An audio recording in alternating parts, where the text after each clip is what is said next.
C'est un numéro 1 et le contenu des numéros suivants sera aussi riche. On pourrait s'y méprendre. Pourtant, David Hamon n'est pas patron de presse, mais directeur de l'Office de tourisme de Blois-Chambord. Son objectif, faire de Blois le cœur d'entrée des châteaux de la Loire.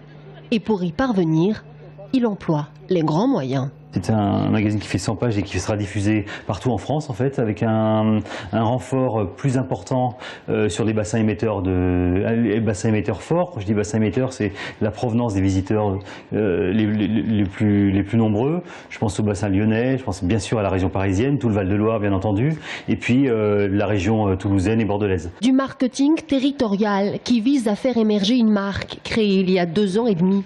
Cette marque, Blois-Chambord. Un territoire qui regroupe 65 communes.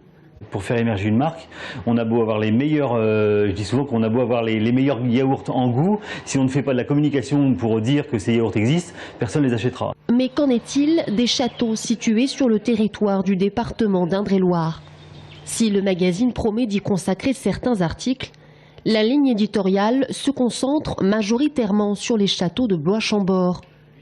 L'agence départementale du tourisme d'Indre-et-Loire et le directeur du château d'Amboise n'admettent pas pour autant que ce magazine pourrait être un sérieux outil de concurrence sur un marché touristique de plus en plus agressif. Un nouveau magazine, un nouveau support de communication ne doit jamais être appréhendé de façon négative. C'est un élément de plus dans notre communication et c'est vraiment aussi à nous de faire la part des choses et d'utiliser ces nouveaux moyens de communication. C'est tout le principe même de la concurrence que ça pose. Et la concurrence, c'est d'abord une stimulation des différents opérateurs. La question est toujours quel est le niveau de concurrence et quel est le niveau de complémentarité. L'important, c'est de faire en sorte qu'on mette en valeur le potentiel de chacun. Les portes d'entrée, elles sont multiples. Elles peuvent être plus à l'est de l'entité Val-de-Loire, donc plus proche de Paris, c'est une réalité. Elles peuvent venir du sud pour les clientèles du sud.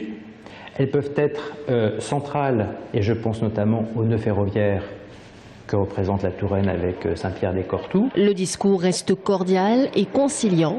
Pour autant, 35 000 exemplaires de ce nouveau magazine inonderont tous les kiosques de France dès le 1er juillet.